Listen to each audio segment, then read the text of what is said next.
How's it going, guys? Hope you guys are doing well. Gonna be looking today at some stocks that are on my watch list. Now, before I get started, traditional disclaimer that none of this is financial advice, legal advice, or tax advice. So, do your own research, consult a professional, take everything I say with a grain of salt. This is just for entertainment. But today I'm going to be looking at 5 companies that I have my eye on for various reasons. It doesn't mean I'm going to buy them, but it just means there's something that I think is interesting about them, or I think is a cool play, or maybe it's just something I want to watch to see if maybe it drops down. So, I'll go through the 5 companies real quick, and then I'm going to go through them kind of individually and tell you, why it's interesting to me. Obviously, it's not going to be any sort of full-fledged thesis or anything, but just going to kind of be interesting to look at. So, the first company is Dividend Company. This is a farming equipment manufacturer. You've probably heard of the brand John Deere. This is going to be a very similar play to an industrial company like Caterpillar, but this is mostly oriented towards agriculture. You can see here their 4 segments are located as production and precision agriculture, small agriculture and turf, construction and forestry, and financial services. And that's probably, if I had to guess, related around financing options for a lot of these projects because they're products because they're very large, capital intensive purchases. So why this is of interest to me. It's a very stable company. It's one that regardless of kind of what's going on in the economy to a certain degree, farming is always going to be a necessity. And I think that, this is one of the people who has kind of a big foothold in the space, kind of a household name. And you can see pretty drastic upward growth, basically just since its inception. Looks like we saw a little bit of a pop earlier this year.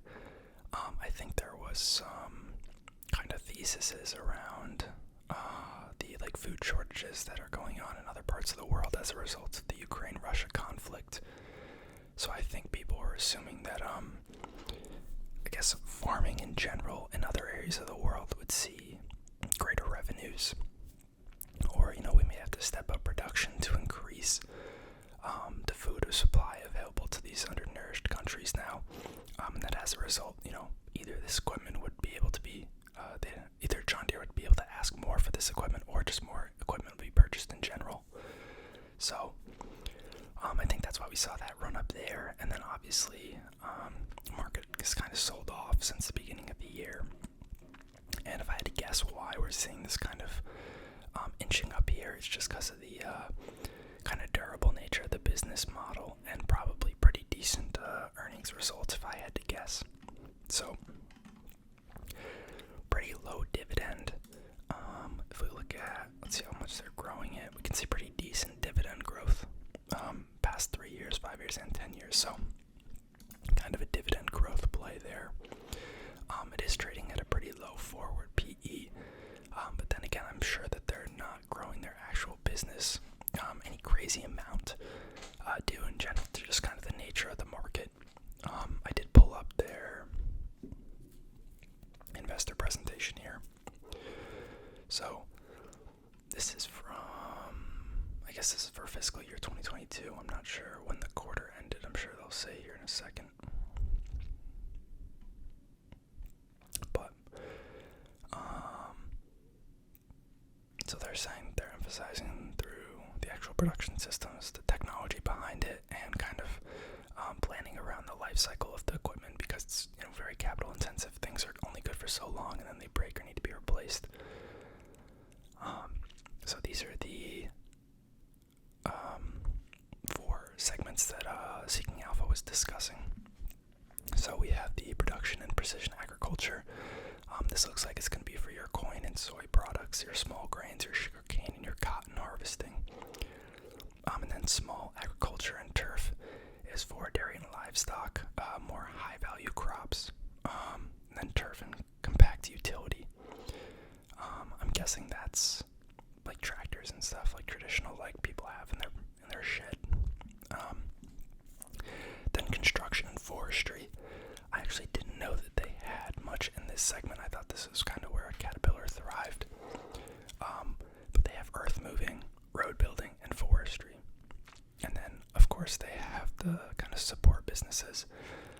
this is the financial business that Seeking Alpha was talking about, and it looks like they also have probably like support and like technicians that go out and fix these really big equipment. Is probably a decent business for them, as well as maybe like some sort of consulting, and maybe they provide like engines or powertrains to like other manufacturers.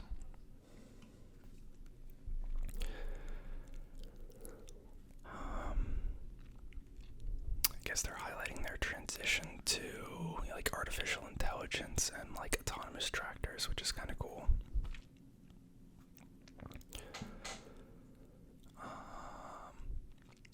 They're anticipating by 2026 they're going to reach 500 million engaged acres, and that'll increase to 75% by 2030. So that's like anticipating a pretty big increase in market share then, I guess, on that.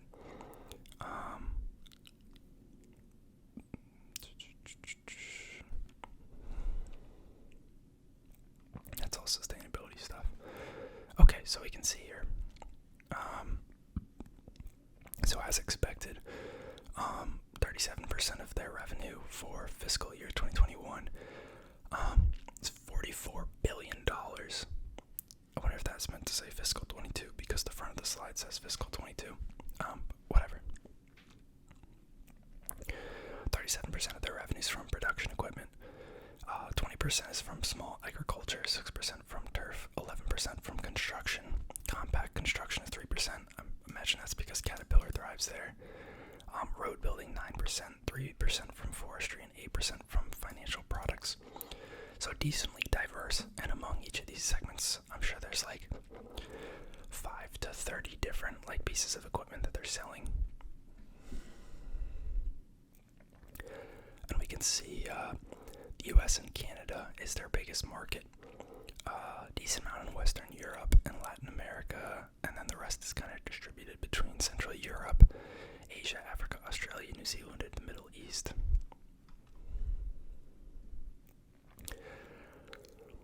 Highlighting their consistent contributions to R&D spend. Looks like they spend about $1.6 billion a year in R&D. Pretty cool.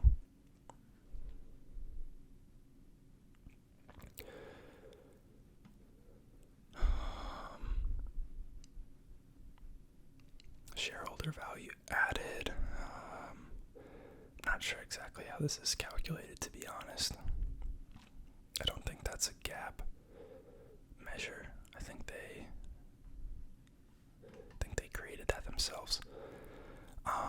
But looking at cash flow here, you can see pretty strong cash flows, and it's increasing. It has been increasing.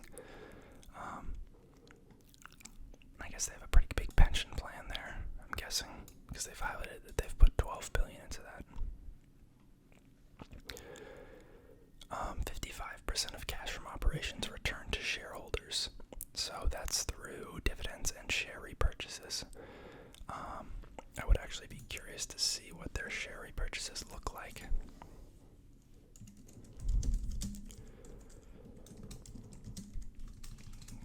Macro trends. This is just the site I like to look at for share buybacks.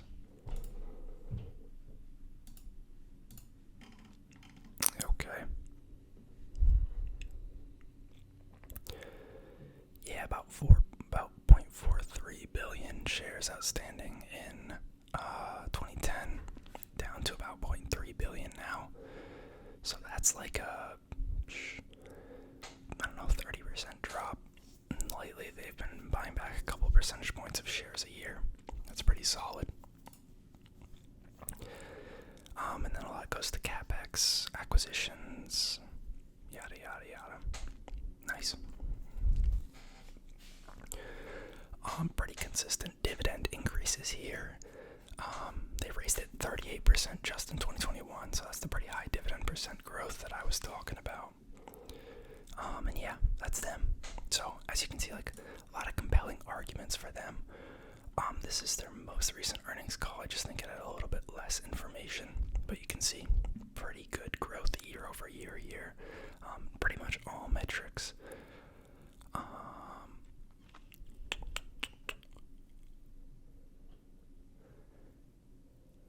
anticipating in 2023 that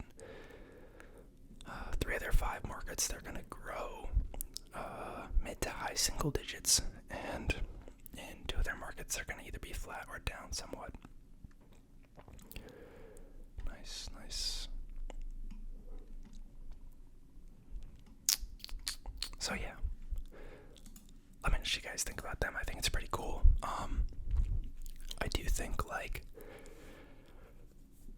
it's tough to like project growth. Like that's definitely more of like a stable company, but the dividend growth is nice and the track record is really nice, and it is in a stable industry. But you know, for the growth, the valuation might be a little high. What Seeking Alpha shows here is forward FFO, so that's like projections. So even though it said before that the FFO or the price per FFO was price to earnings, because that was a non-REIT, was like 15. That was forward, so it's probably higher for the current numbers. So you have to take that into account. So what we have here is Veris Residential. So this is a REIT. They spun off, forgive me if I'm saying the name wrong or I'm slightly mispronouncing it, but they spun off from another company called, used to be called like Mary Mac or something. That was another REIT. That was like a diversified REIT, and now they're moving just to a multifamily REIT. And they're selling off a lot of the other assets. Hopefully they'll talk about it in their presentation when I pull it up here in a minute, but this is kind of a bougier, like higher end apartment REIT. They own properties in New Jersey, New York, and I believe Massachusetts. And I think they're all Class A as far as I know. But yeah, this was in Matt Cali, that's the old company. They haven't changed on Seeking Alpha yet. That's kind of funny. There was a little bit of news around this company recently because the Kushner, like real estate company. So that's ex-President Trump's son-in-law is Jared Kushner. And he inherited this business from his dad when he was very young, and I think he runs it now.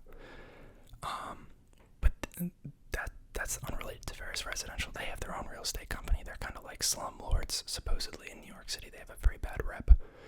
But they made an acquisition offer on Veris Residential. Veris basically told them to screw off. And so yeah, there was a little bit of news around that in the past like month or so, I think. Now, why do I like them?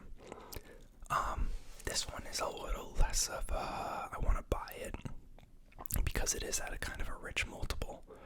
And it's a little bit more of I just think it's interesting and I want to watch it. Now, as you can see, the previous high price performance is not going to be fully relevant because of the kind of transition from a diversified REIT to a multifamily REIT. And as a result of the kind of change, forgive me, I had to make a cut there because my neighbor is sneezing really loudly and you can hear it through the walls, which is crazy. But as a result of that spin-off and kind of the change in the company, they like haven't been paying a dividend. I don't even know if this price performance is from Matt Cali or if this is Seeking Alpha messing up and showing data for whatever stock used to be VRE, because sometimes they do that and they acquire new tickers, and the like apps and websites are slow to figure that out and update, so I don't even know if this old price performance is them or not, but that's regardless of the point. I'll show you some of their properties here. It is pretty neat. A lot of their sites are freaking gorgeous. They're expensive as heck, but gorgeous. You can see here we have one in Park Ridge, New Jersey. Looks like the prices range to a couple thousand. Let's take a look at that one. So you can see nice pool, outdoor space, pretty modern looking building. properties. It has lounges, tasting room with a catering kitchen, co-working space, billiards, shuffleboard, a lounge, a coffee bar, a pet spa, an outdoor pool, fire pits, turf lawn, fitness center, yoga studio, etc., bicycle storage, on-site parking, street-level shops and dining. So much cool stuff. But the apartments themselves are gorgeous. Really well done. Definitely very like high class, modern, expensive. But like the argument could be made that like people that can afford stuff like this are least likely to be hit by the recession. Or like loss of jobs and such. I do think there is a counter argument to that. I don't think they really share like tenant health because it's very like personalized, but I'm curious if there's a lot of people living in these properties that really shouldn't be living there. And if they are, more on the fringe, if they lose their jobs or there's a recession or whatnot, they may not be able to afford this anymore. I'm not sure what the split is on the tenants, but very nice looking places. I do have their presentation here.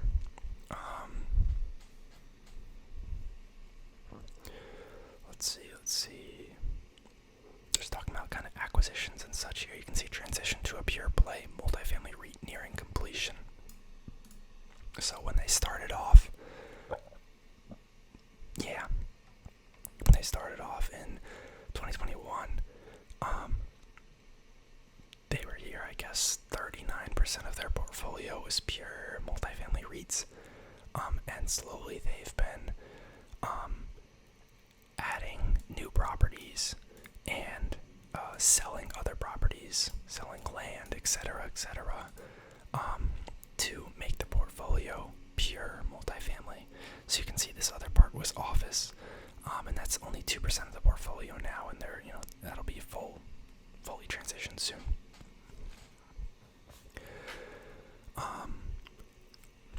Same store Q3 growth of 21% year over year. So that's like rent growth. Same store revenue growth up 17%. Rental growth rates, so that's blended, mixing these two, 19% year over year.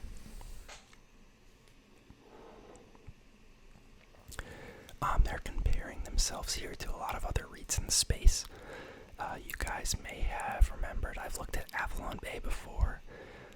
I've owned Camden and MAA, Mid-America, previously. CPT I still think I own in the public dividend account. But you can see much smaller properties, number of properties, and as a result, number of units than most of these. But growth rate's pretty good. You can see the average monthly rent per home is higher than every other single one on here, which is kind of crazy. And the age of their assets is very, very low. Pretty low CapEx reserve per home, but their units are so new that I don't know if that really matters. Don't know what that is. And employer rating, whatever.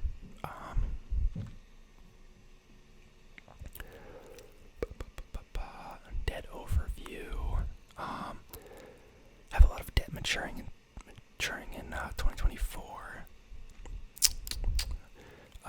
Most of their debt is hedged or fixed at a weighted average interest rate of 4%, 4.1%. Average maturity of 4.4 years. This is kind of a big chunk to be due somewhat soon, but it's a REIT that's kind of ramping up, so probably not insane to see. I'm sure they could do some share issuances or whatnot if they have some big construction projects coming online as a result of that, it looks like.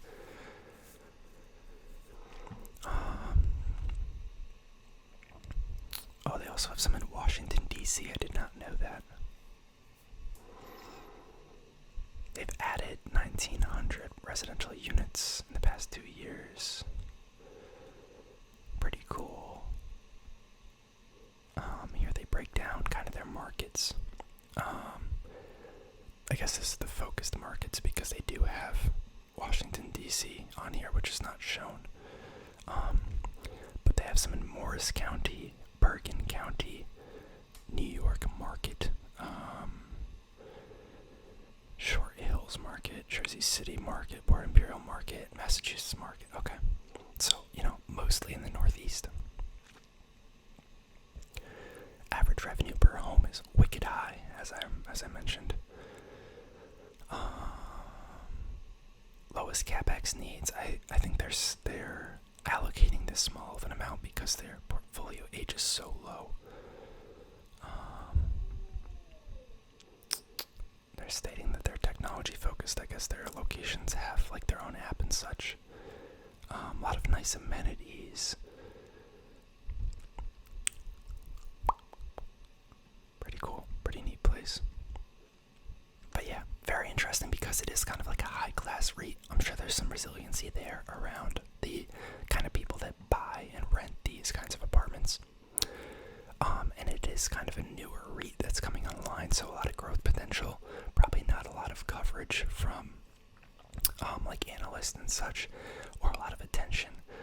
And they aren't paying a dividend yet, so that's going to show up and be a detractor for a lot of people who are maybe looking towards the future. So pretty cool. Let me know what you guys think of them. Gonna kind of pick up the pace here a little bit because this is gonna turn out to be a pretty long video. But this is Thermo Fisher Scientific. They make a crap ton of medical products for kind of the hospital and pharmaceutical space. Diagnostic equipments, etc. You can see how many different categories they have here. Crazy diversified company. Kind of, I guess, similar business model to like a Becton Dickinson, with just a bunch of different products across different segments, but all kind of life science and pharma oriented. So, that is certainly appealing in terms of diversity. And I think that space is going to see a lot of investments and kind of focus coming out of the pandemic and just the new breakthroughs and medical research that's happened lately. If we hop over there, I guess let's look at this first. So, down, over the past year, just like the market, big whoop. But if we zoom back, pretty amazing growth even throughout COVID. They make a lot of like refrigeration equipment and such, and just on top of the medical needs in general, it's pretty easy to see why this company's done very well. As a result, the dividend yield is pretty non-existent, and the price to earnings is kind of high. You can see even the forward one is 24.63. I can't even imagine what the current PE is. But they are growing the dividend very healthily, and you can see there's been a lot of price appreciation. So if that's something that you're interested in, it may be worth the risk. Let's see.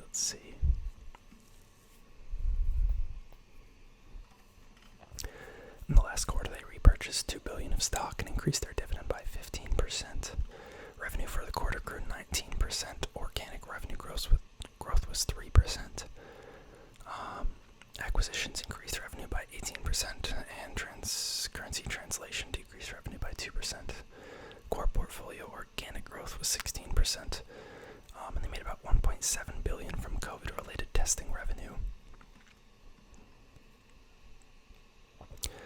Operating margin was down a little bit, but still a decent at 24%. Actually want to look at them. Look at their share buybacks as well.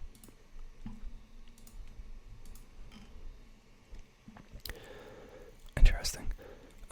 Honestly, not too much bought back. I mean, I guess that's, not too much at all, actually. But the share price is appreciating and they're growing the dividend. They're making pretty good returns, so you can't really complain. But very interesting space. I think that it's a pretty durable segment. And as I said, coming out of the pandemic and just I guess focus on health solutions and research, and I guess just to further decisions we make for Americans, like this and like a lot of pharma, medical related equipment manufacturers, I feel like is going to do pretty decently. And biggest risks probably being like supply chain related or like innovation related. You need to have new products coming out consistently, or be acquiring new companies to actually like grow the business significantly. This company is Markel Corporation. So if you guys haven't heard of this company, it honestly is very similar to Berkshire Hathaway.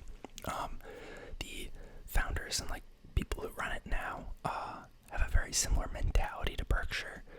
How their business functions is there's like a insurance segment, but they also own a lot of smaller companies, and they're kind of like a financial holding company and management company of all these different investments, and then they use kind of the insurance and investment side to help fund the venture side. They don't pay a dividend. They're pretty value and like stability focused. It's honestly like a mini Berkshire in a lot of ways. You can see pretty crazy performance overall past year. It's been positive, which is somewhat impressive considering the overall market is down double digits.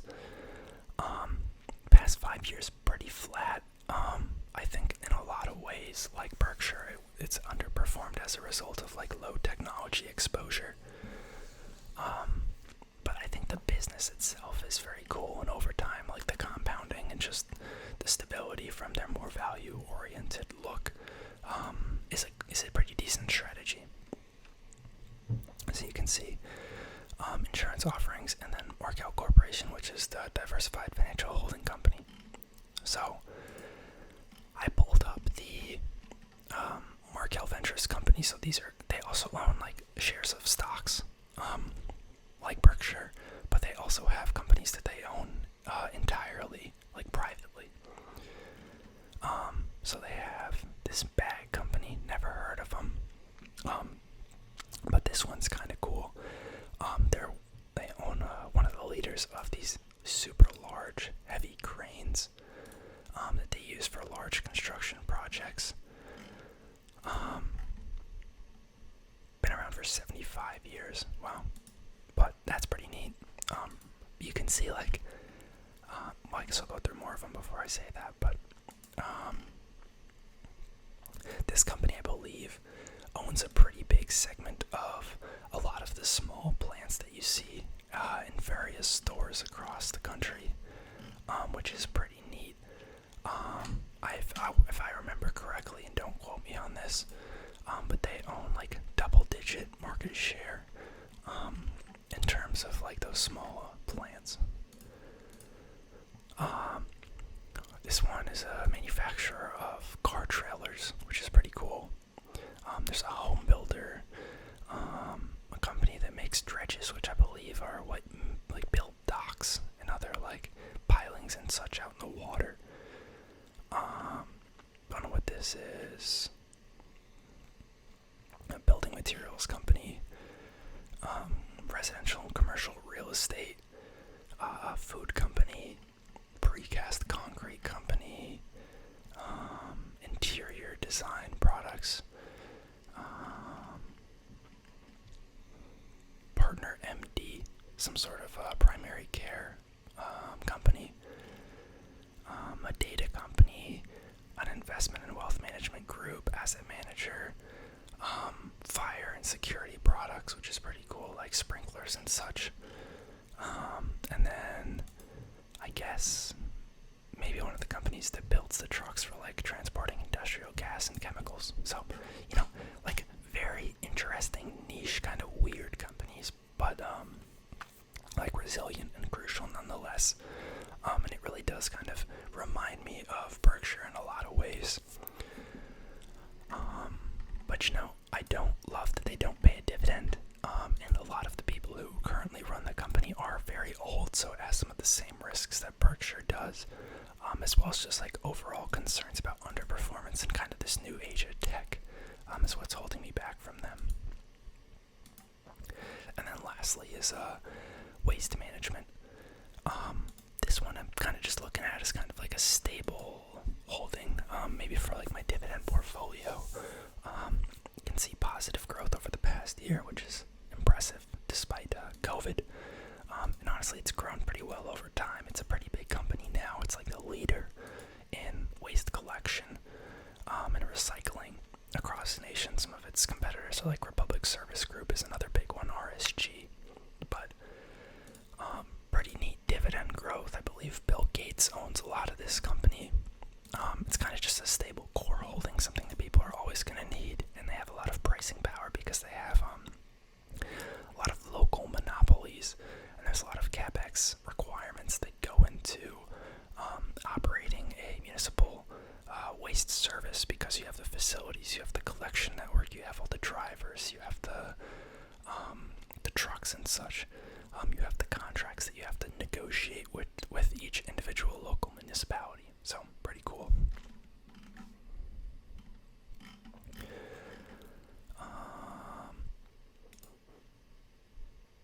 They operate 255 solid waste landfills, 5 secure hazardous waste landfills, 96 MRFs, not sure what that is, 340 transfer stations, also provides material processing and recycling services, recycling brokerage services, manages the market of recyclable materials for third parties, also offers construction and remediation services, disposal of ash, coal combustion, other fuel stock, residue, collection. So it's what you would expect for a trash company. I have their most recent investor presentation pulled up. It's back from July, though.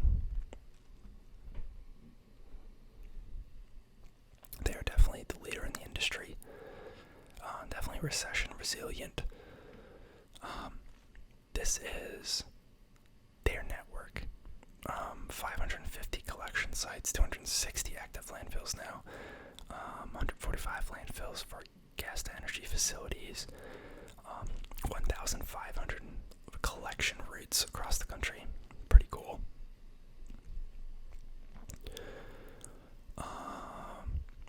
So their revenue is somewhat diversified as well. About 22% is from commercial collection, 15% from industrial, 15% from residential, and then there's transfer services, landfill services, recycling services.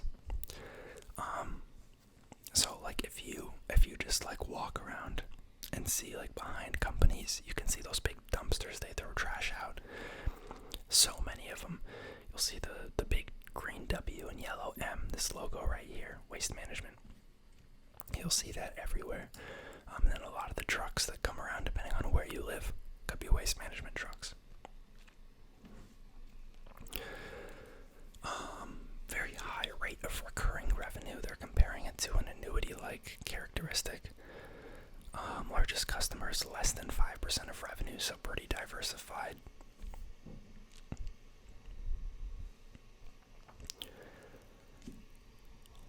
A lot of people running the company that have been with them for 20 plus years. Kind of cool.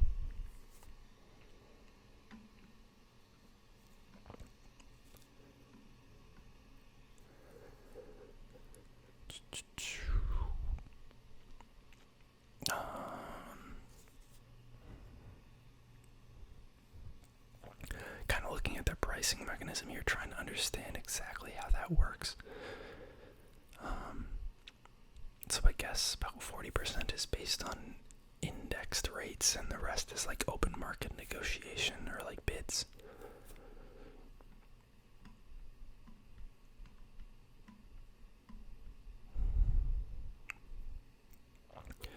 Room for M&A. In October of 2020, they acquired Advanced Disposal, which added $1.2 billion a year in revenue. They've completed 88 acquisitions over the past 5 years. That's a lot.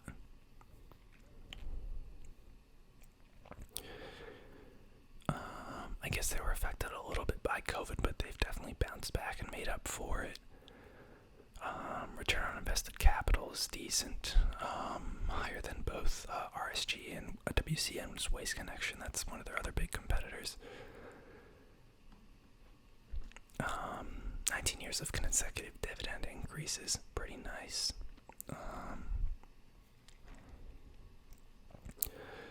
$1.5 billion of stock they expect to repurchase over 2022. Pretty cool. You can see the dividend per share in relation to payout ratio here, so pretty manageable payout ratio here. 19 years of it. Great credit ratings for the most part. So yeah, lot to like. Pretty stable, basic business. Easy to understand, but you're not going to see crazy growth out of it probably, but it's definitely more of a cash flow and like core holding story. But let me know what you guys think. Which one do you think is the most interesting? And thanks for watching. I'll see y'all next time.